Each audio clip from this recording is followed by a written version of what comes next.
കണ്ണകി ദേവി ഇപ്പോൾ ഇത് കേട്ട് പ്രത്യക്ഷപ്പെടുമെന്നാണല്ലേ ഐതിഹ്യം? അതെ, കണ്ണകി ദേവി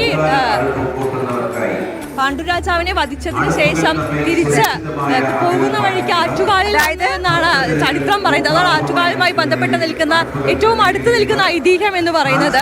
അതുകൊണ്ട് തന്നെ ആ ഒരു ചരിതം തന്നെയാണ് ഇവിടെ തോറ്റം പാട്ടിലൂടെ ഈ ചിലപ്പതികാരത്തിലെ കണ്ണകി ചരിതമാണ് പാടി വെക്കുന്നത്. അതിൽ ഓരോ ദിവസം പാടുന്നതും ഇവിടുത്തെ ചടങ്ങുകളുമായി അത്രത്തോളം ബന്ധപ്പെട്ടിരിക്കുന്നു എന്നുള്ളതാണ്. തീർച്ചയായും ശില്പ നമുക്ക് ഇവിടുത്തെ മാത്രം വിശേഷങ്ങൾ അറിഞ്ഞാൽ പോരാ. തലസ്ഥാനത്തിന്റെ മുക്കും മൂലയിലും ഒക്കെ സ്ത്രീജനങ്ങൾ കയ്യേറി കഴിഞ്ഞു. അവിടെ പൊങ്കാലയ്ക്കുള്ള എല്ലാ ഒരുക്കങ്ങളും പൂർത്തിയായെന്നാണ് നമ്മൾ കരുതുന്നത്. നമുക്ക് സ്റ്റാച്ചുവിലേക്ക് പോവാം. അവിടെ ശിവദാസ് കന്മനം ചേർന്നുണ്ട്. ശിവദാസ്, സ്റ്റാച്ചുവിൽ എന്താണ് സ്ഥിതിവിശേഷം? അവിടെ പൊങ്കാലയ്ക്കുള്ള ഒരുക്കങ്ങൾ, ക്രമീകരണങ്ങൾ എല്ലാം പൂർത്തിയായോ? ഭക്തജനങ്ങളുടെ ഒഴുക്ക് സ്റ്റാച്ചുവിൽ എങ്ങനെയാണ് ശിവദാസ്?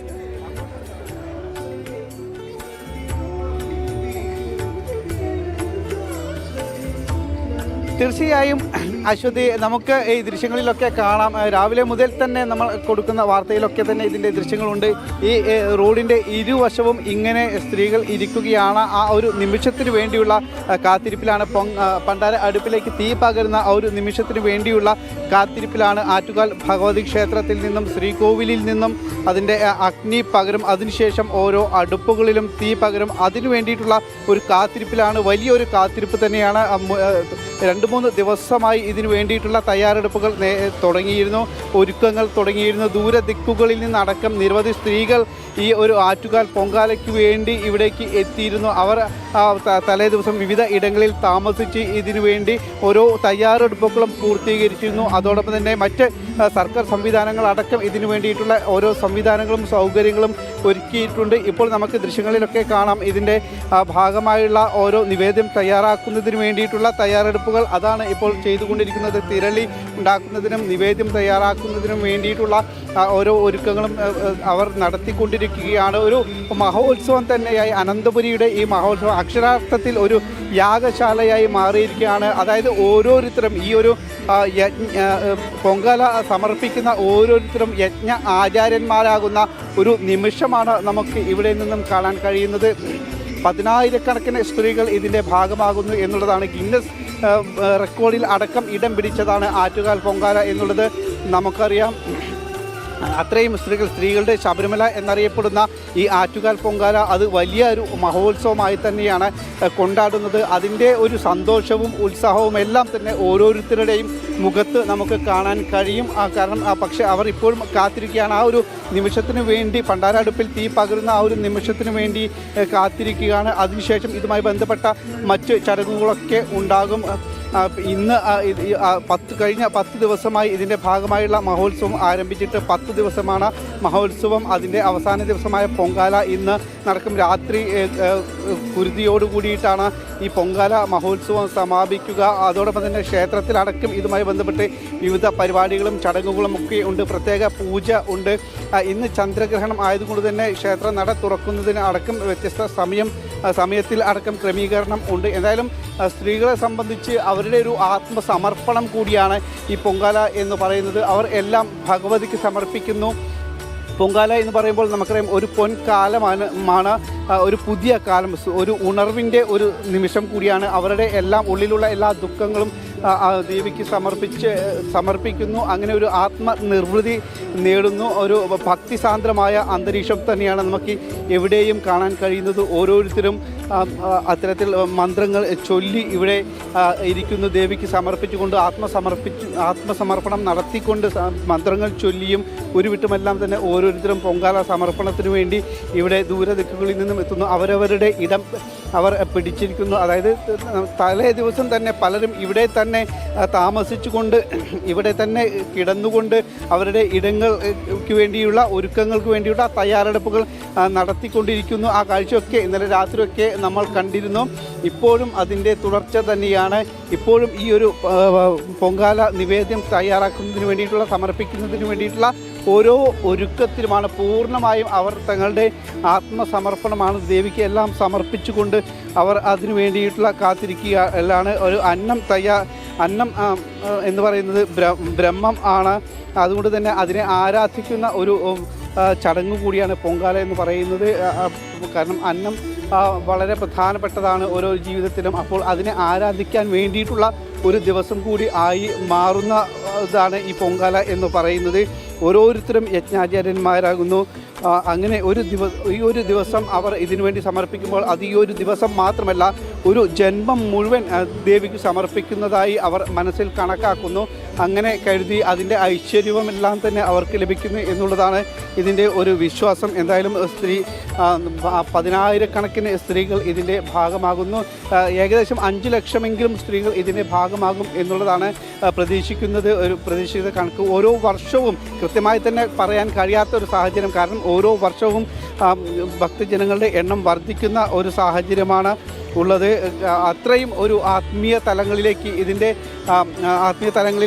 ഓരോ വർഷവും അത് മുന്നേറിക്കൊണ്ടിരിക്കുകയാണ്. ആത്മീയ തലങ്ങളിലേക്ക് കൂടുതൽ അതിൻ്റെ ആഴങ്ങളിലേക്ക് പോയിക്കൊണ്ടിരിക്കുന്ന ഒരു കാഴ്ചയാണ് നമുക്ക് ഇവിടെ കാണാൻ കഴിയുന്നത്. നമുക്ക് സ്ത്രീകളെ സംബന്ധിച്ച് അവരുടെ ശബരിമല എന്നാണ് ഈ ആറ്റുകാലിനെ പറയുന്നത്. സ്ത്രീകളുടെ ശബരിമലയാണ് ആറ്റുകാൽ. അവിടെ നടക്കുന്ന ഈ പൊങ്കാല മഹോത്സവം അത് അവരുടെ മഹോത്സവമായി മാറുന്നു. ഓരോ ഇടങ്ങളും ഓരോ ഇടവഴിയും അതിനോട് ചേർന്നുള്ള കിലോമീറ്ററുകൾക്ക് അപ്പുറമുള്ള ഓരോ ഇടവും ഇതിൻ്റെ ഭാഗമായി മാറിക്കഴിയുന്നു. ഓരോ സ്ഥലത്തും അവിടെ തന്നെ ഒരു ഉത്സവം നടക്കുന്ന പ്രതീതിയാണ് ഉള്ളത്. കാരണം സന്നദ്ധ സംഘടനകളും ആ പ്രദേശത്തുള്ള പ്രാദേശികമായിട്ടുള്ള ആളുകളും എല്ലാം തന്നെ അതിനു വേണ്ടിയിട്ടുള്ള ഒരുക്കം അതാത് സ്ഥലങ്ങളിൽ തന്നെ ചെയ്യുന്നുണ്ട്. അപ്പോൾ ആറ്റുകാൽ മാത്രമല്ല, അതിനോട് ചേർന്നുള്ള സമീപ ക്ഷേത്രങ്ങളും സമീപ ഇടങ്ങളും പ്രധാന ഓഡിറ്റോറിയങ്ങളും എല്ലാം തന്നെ ഇതിൻ്റെ ഭാഗമായി മാറുന്നു എന്നുള്ളതാണ് ഇതിൻ്റെ ഒരു പ്രത്യേകത.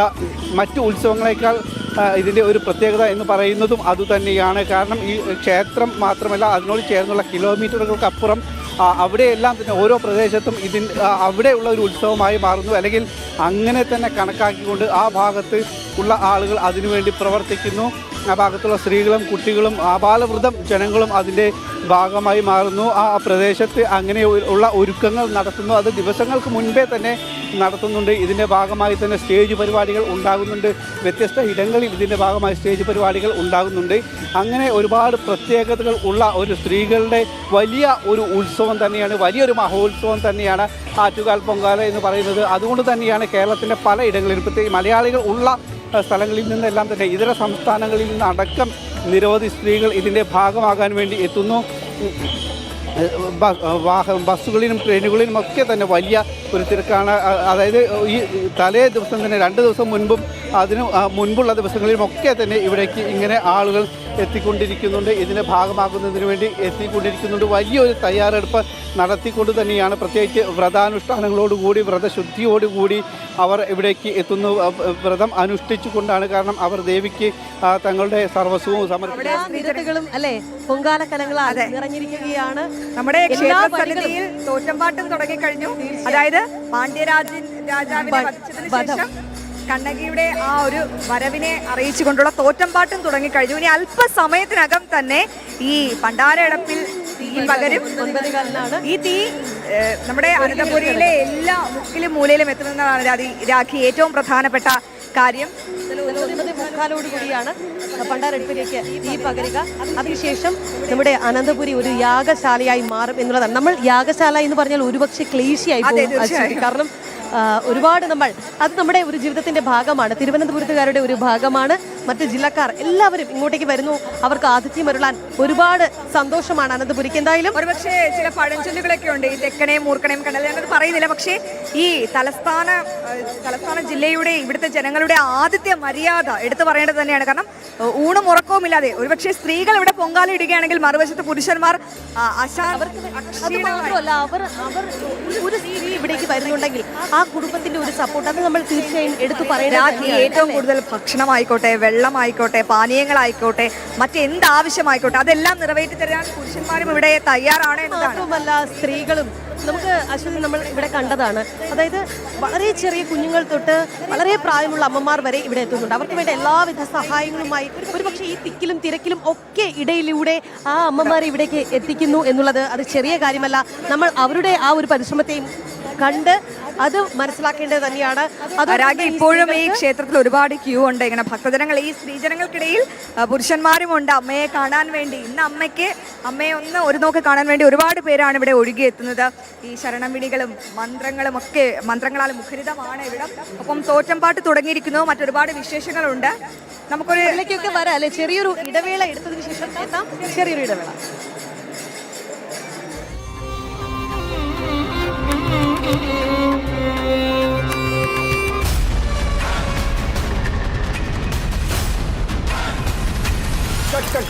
ബാക്ക്ഗ്രൗണ്ടിൽ എന്താ മൂവ്മെന്റ്? ഈ ചുവരിലെ കറകൾ ക്ലീൻ ചെയ്യാൻ ടൈമായില്ലേ? Sir, shot ready. Sir Indigo stain free മത്സ്യന അടിച്ചിരിക്കുന്നേ. അത് പറയണ്ടേ? ചുമരിലെ കറകളെ മിന്നൽ വേഗത്തിൽ തുരത്തു. Indigo paint stain free interior emulsion. കറകളെ കറക്കിയെറിയൂ. Dilip Sarkis, study abroad. Europe is the hope. Dilip Sarkis is the path. വെറും 35 വയസ്സുള്ളപ്പോൾ നിതീഷ് ചേട്ടൻ പെട്ടെന്ന് അസുഖം ബാധിച്ചു മരിച്ചു. അദ്ദേഹത്തിന്റെ ടേം ലൈഫ് ഇൻഷുറൻസ് തുക കുട്ടികളുടെ പഠനത്തിനും വീട്ടു ചെലവുകൾക്കും പ്രയോജനപ്പെടും. ക്ലെയിം ചെയ്യുമ്പോൾ പൂർണ്ണ പിന്തുണ പോളിസി ബസാർ നൽകി. പോളിസി ബസാറിൽ 2 കോടി ടേം ലൈഫ് ഇൻഷുറൻസ് പ്രതിമാസം വെറും 700 രൂപ മുതൽ. മാളുവിയുടെ പല്ല് കാട്ടി ചിരിക്കുന്നതിന്റെ കാരണം മനസ്സിലായല്ലോ? Brush before bed with Willy White toothpaste. കാരണം ടീത്ത് ഓക്കെ ആയാൽ smile double okay. Smile please. Did you smile today? നൂറ്റാണ്ടുകൾ നിലനിൽക്കുവാൻ രൂപകൽപ്പന ചെയ്തതുമായ ശക്തമായ TMT ഷാം മാത്രം. Shyam steel flexi strong TMT bar. ശക്തവും വഴങ്ങുന്നതും. TMT ഫ്ലെക്സി സ്ട്രോങ് ഉള്ളപ്പോൾ വീട് എന്നേക്കും ശക്തം.